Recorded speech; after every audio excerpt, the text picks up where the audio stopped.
There are Hollywood celebrities who have the worst tempers ever. Put an end to it.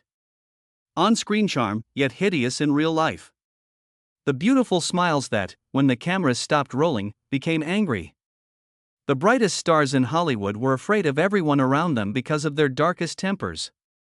The flash and glamour of the entertainment industry have always been on display, but today we're revealing the true story of what transpired when these icons lost control.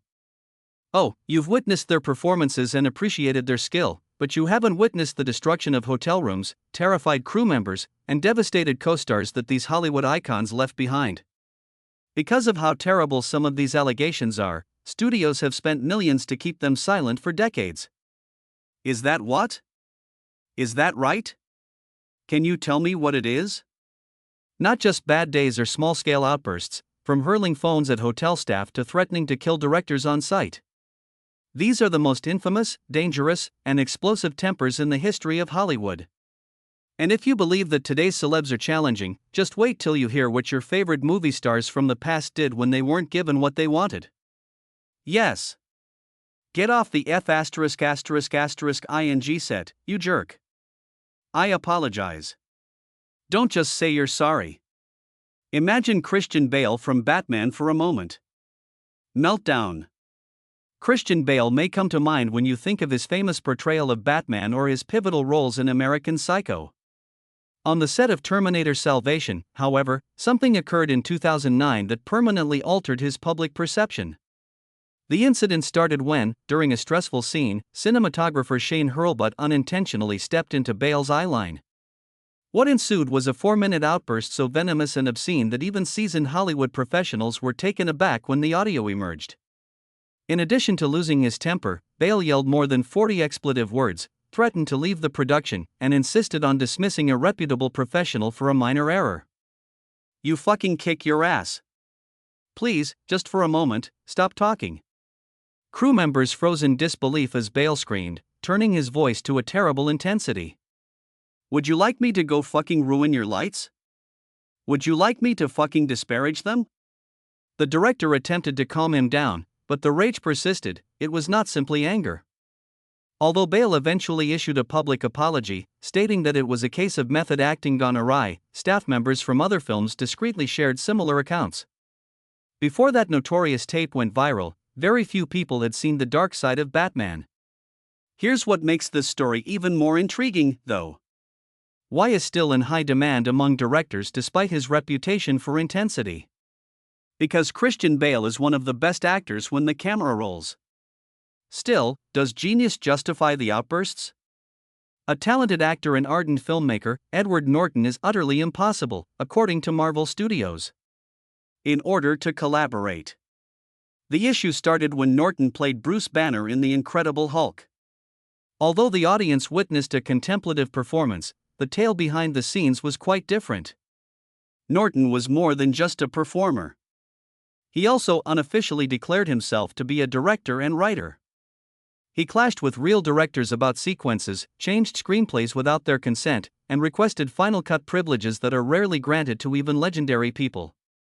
When it came to replacing Norton for the Avengers, Kevin Feige, the head of Marvel Studios, first tried to be diplomatic by stating that they were looking for someone who was as creative and collaborative as the rest of the group. But the reality was known by industry insiders. It was almost difficult to finish multi-million-dollar productions because Norton's perfectionism had gone too far. This occurrence wasn't unique. On American History X, Norton and director Tony Kaye got into such a famous argument that Kaye attempted to have Norton's name taken from the movie. In retaliation for the studio's support of Norton, Kaye brought a monk, a priest, and a rabbi to a meeting. Yes. You heard it right. When Norton was cast in Wes Anderson's Moonrise Kingdom, his reputation became so problematic that the media publicly questioned how the notoriously controlling actor would get along with the equally exacting director. Their unexpectedly good working relationship demonstrated that Norton's challenging label might have hinged on who was in charge, but the harm had already been done. Big studios are still hesitant to hire someone who might stick to his vision at the risk of budget, scheduling, and everyone's sanity. Sport with 13 heads. The food one, then, and probably different regulations. All right. And, I appreciate you bringing that up. Claimed to be in the UK. The Gladiators real-life fights in 2005, starring Russell Crowe. Russell Crowe's outburst wasn't an isolated incident. After his attempt to telephone his wife from his hotel room in New York was unsuccessful, he lost his freedom. There was no call to technical help from the Oscar winner. He rushed downstairs instead, snatched up the concierge, Nestor Estrada, and threw a phone in his face. Crowe had to appear in court after being taken into custody and photographed in handcuffs. However, this was not an isolated instance. Because of his indisputable skill, Hollywood had mostly ignored the year's worth of violent outbursts that culminated in this moment. In Gladiator, the picture that made him famous, Crowe was so challenging to work with that director Ridley Scott reportedly had to deploy special procedures just to get the job done. Crowe would refuse to work when he didn't like the food served on set, instead of merely complaining. Whole sequences would be postponed while he insisted on rewriting scenes because he didn't like his lines. Crowe's acceptance speech at the 2002 BAFTA Awards was trimmed due to time constraints by producer Malcolm Jerry. Crowe yelled, "Who in hell had the fucking right to cut me off?" as he held Jerry to a wall and threatened him. It wasn't a man having a bad day who did these things.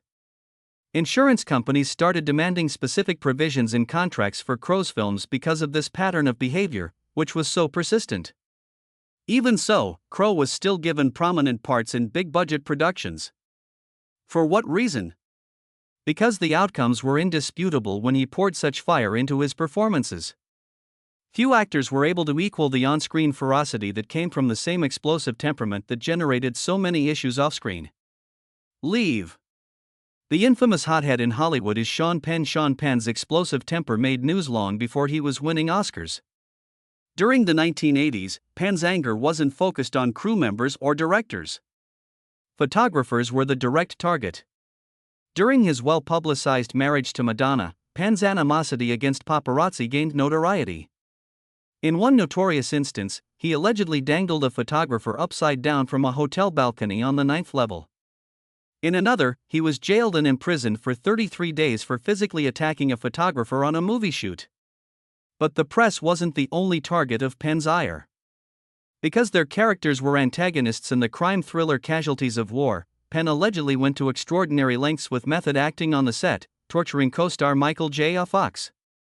He blurred the distinction between personal abuse and performance by referring to Fox by his character's name and whispering comments in between takes. The trend persisted for many years. Age had not necessarily moderated his reactions, as evidenced by his 2009 attack on another photographer, which led to charges of battery and damage, nearly 25 years after his early outbursts. Penn's situation is especially intriguing because of the way his reputation for aggression changed over time. As he grew older and gained recognition for his roles in movies like Mystic River and Milt, the industry started to reframe his erratic behavior as seriousness and commitment to his profession. The term artistic passion replaced the previous description of a hazardous temper, however the photographers who were affected may not agree. Oh my gosh, you're F*******. Comedy's meanest entertainer. Chevy Chase was considered comedic royalty for his Saturday Night Live genius, but his brutality was hidden beneath that endearing smile, and almost everyone he worked with disliked him. The tales are fabled and unsettling. Frequently, Chase would interrupt performances to inform other actors that they were not humorous. Backstage at SNL, he allegedly started a physical altercation with colleague Bill Murray after making racial remarks. His verbal harassment of co-workers became so commonplace that cast members like Robert Downey Jr. compared the environment to watching a car crash in slow motion when he returned to host the show years later. SNL, however, was only the start. Chase's conduct to new lows on the Community sitcom set. He was accused of making racist remarks toward co-stars Nicole Brown and Donald Glover. If his lines didn't appeal to him, he would leave the set. He apparently uttered the N-word once during a dispute over his role, which led to a brief halt in production. In contrast to certain celebrities who were challenging but adored by viewers, Chase's off-camera demeanor ultimately ruined his on-camera attractiveness as well, which is what makes his situation so tragic. Roles dried up as rumors of his actions circulated around Hollywood. A talented comic who may have had a decades-long career, he became more and more alone after Faye Dunaway, the wire hanger incident, and other events. Never use a wire hanger. The uncanny relevance of this famous quote from Mommy Dearest became apparent as rumors of Faye Dunaway's own actions started to circulate in Hollywood. The Oscar-winning actress, who gained fame for her roles in classics like Chinatown and Bonnie and Clyde, earned a reputation that made crew people shudder whenever her name was listed on call sheets. The most notorious occurrence happened during the Broadway show Sunset Boulevard's 1994 run, where Dunaway was let go before the show's premiere. She allegedly taunted team members, had enormous tantrums during rehearsals, and incited a climate of dread that prevented the production from happening. Rather than continue working with her, Andrew Lloyd Webber took the drastic measure of closing down the entire Los Angeles production. Her demands became famous on the set of movies. She allegedly demanded that team personnel avoid making eye contact with her. Although this specific allegation has been contested, she would supposedly throw food, prescriptions, and even a cup of urine at an aide if they failed to deliver her to a bathroom promptly enough. When Dunaway asked director Roman Polanski what direction he wanted for a specific scene during the filming of Chinatown, he allegedly took off a strand of her hair and stated, "That's the direction." The altercation was so violent. Director Frank Perry was apparently unable to maintain control of the set due to Dunaway's strong portrayal of abusive actress Joan Crawford on Mommy Dearest, where she allegedly slapped people off camera to create genuine terror for their scenes together. Nevertheless, Dunaway's performances never lost their intensity. Hollywood was forced to consider the difficult subject of when artistic passion may turn into abusive conduct, since her on-screen and off-screen zeal was inseparable. What? Kinski Klaus. Madness on sight and threats of murder. To say that today's demanding performers are difficult is an understatement compared to Klaus Kinski's renowned insanity. The German actor's partnership with filmmaker Werner Herzog resulted in some of the most amazing performances and the scariest behind-the-scenes tales ever captured on film. During the filming of Aguirre, The Wrath of God in the Peruvian jungle, Kinski's anger got out of control and he shot extras who were making noise in their tent, blowing off one unfortunate person's finger. Herzog allegedly pulled a gun and threatened to shoot Kinski when he threatened to leave the set, and then himself in the event that the actor left the movie. Was this merely a case of colorful exaggeration?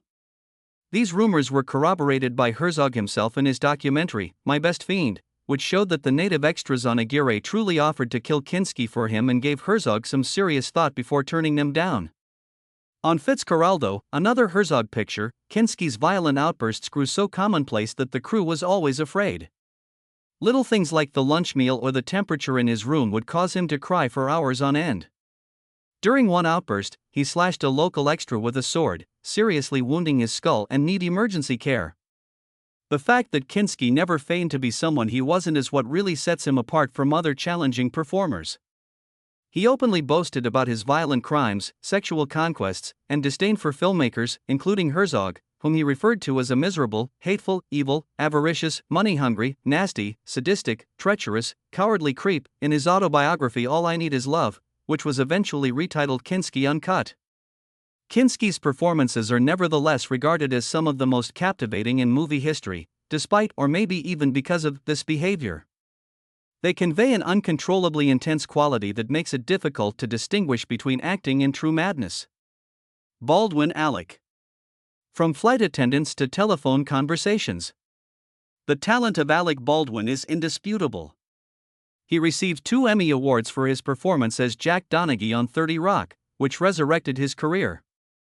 Behind the scenes, however, Baldwin's frenzied fury has frequently ruined his career and made headlines for all the wrong reasons.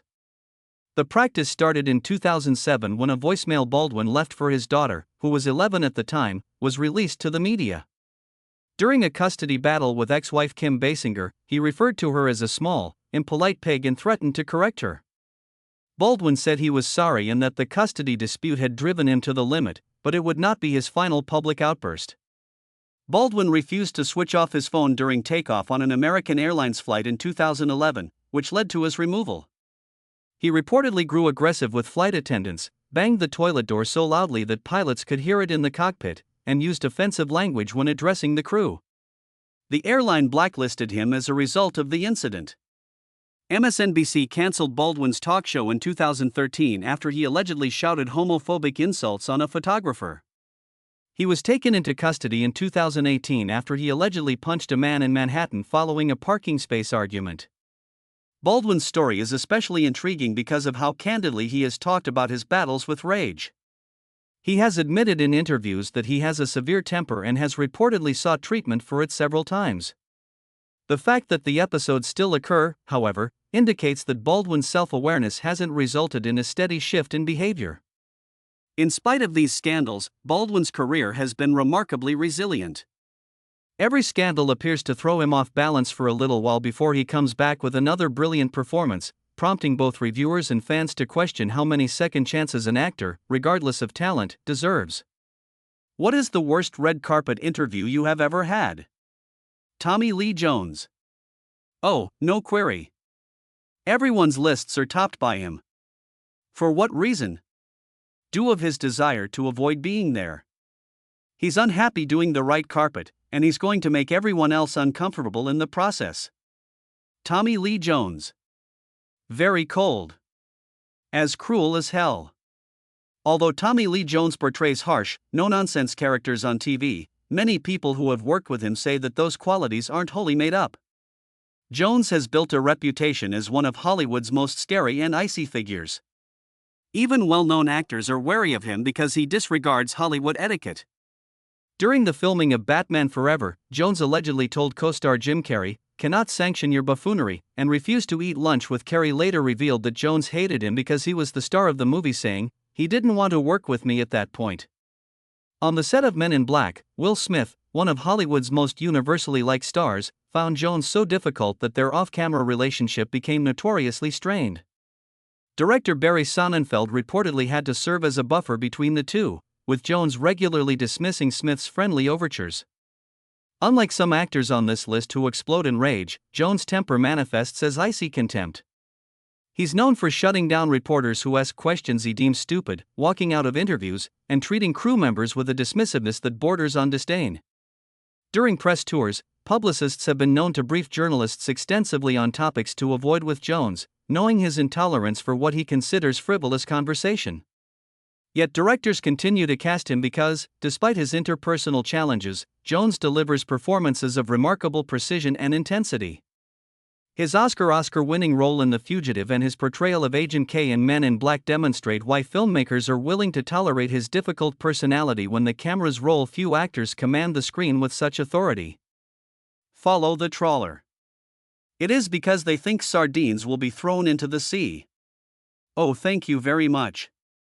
Represents one of the most dramatic temperament transformations in recent memory. The actor who once charmed audiences as Louis Stevens on Even Stevens evolved into a figure known for public outbursts, arrests, and increasingly erratic behavior. LaBeouf's troubles began gaining public attention in 2007 when he was arrested for threatening a neighbor with a knife. In 2008, he was arrested for drunk driving after a car accident that severely injured his hand. But these incidents were just preludes to more concerning behavior. In 2014, LaBeouf appeared at the Berlin Film Festival wearing a paper bag over his head that read, "I'm not famous anymore," then sat through an entire press conference without speaking. That same year, he was arrested at a Broadway performance of Cabaret after disrupting the show by smoking, yelling at actors, and allegedly slapping star Alan Cumming on the buttocks. His on-set behavior became equally concerning. During the filming of Lawless, LaBeouf reportedly drank moonshine to get in character and cut his own face with a knife to create authentic-looking wounds. On Fury, he pulled out his own tooth and refused to bathe for weeks to better understand his character's experiences in war. Things reached a breaking point in 2017 when LaBeouf was arrested in Savannah, Georgia for public drunkenness, disorderly conduct, and obstruction. Police body cam footage showed him berating officers with racist and profane language, an incident for which he later expressed deep remorse. What makes LaBeouf's case particularly complex is the context. Unlike many stars who simply have bad tempers, LaBeouf's behavior has frequently been tied to his struggles with alcoholism and PTSD from childhood trauma. In recent years, he has sought treatment and spoken candidly about his mental health challenges, raising difficult questions about where the line exists between holding someone accountable for bad behavior and understanding the role that untreated trauma can play in that behavior. Your foot. A beloved comedian, feared colleague. Bill Murray occupies a unique position in Hollywood, beloved by fans for his eccentric personality and dry wit, yet increasingly feared by some colleagues for his unpredictable behavior and harsh treatment. The contrast is stark. While the public sees Murray as the delightfully quirky guy who crashes wedding photos and bartends at random events, those who've worked with him sometimes tell a different story. On the set of Charlie's Angels, Murray allegedly got into such a heated argument with co-star Lucy Liu that production temporarily shut down. According to reports, Murray criticized Liu's acting ability, saying she couldn't act her way out of a paper bag, prompting Liu to fight back physically. Murray later denied saying this exact phrase, but acknowledged the confrontation.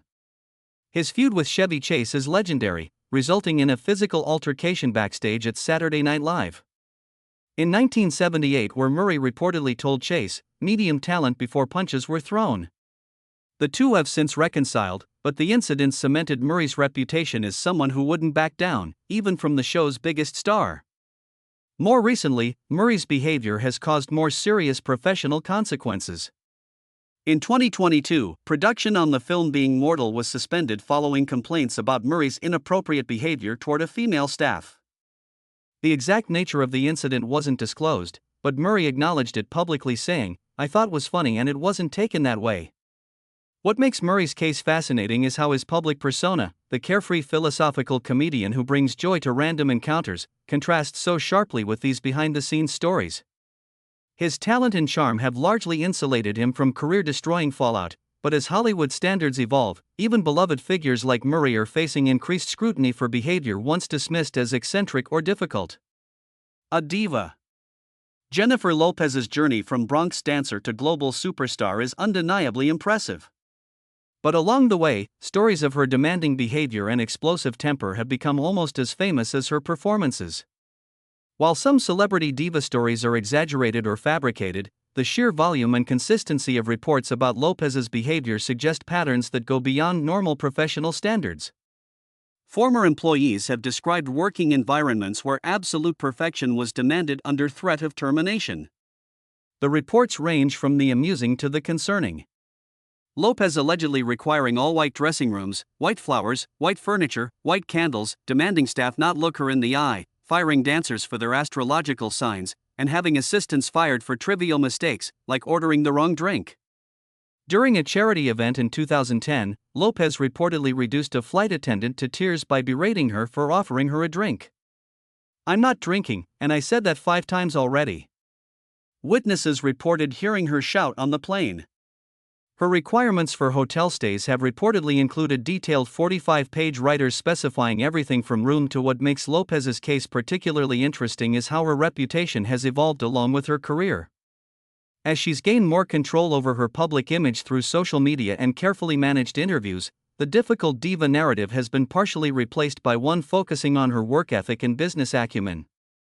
This transformation raises fascinating questions about who controls celebrity narratives in the digital age and how much behavior is excused when framed as perfectionism rather than temper. Why do we tolerate the terrible tempers?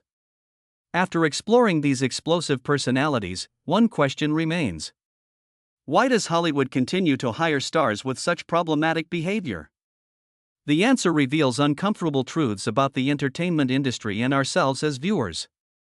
First, there's the undeniable connection between difficult personalities and compelling performances. Many of the actors on this list channel their intensity into performances that captivate audiences in ways more balanced personalities might not achieve. Klaus Kinski's madness translated into some of cinema's most mesmerizing characters. Christian Bale's perfectionism, though difficult for Cruise, produces transformative acting that wins awards and sells tickets. Second, there's the economics. As long as troubled stars generate profit, the industry often chooses to manage rather than eliminate the problem. When Russell Crowe was at his peak, his films grossed over $3 billion worldwide. Studios calculated that the cost of his behavior, even legal settlements, was worth the return on investment his name brought to a project. Third, there's our own complicity as viewers.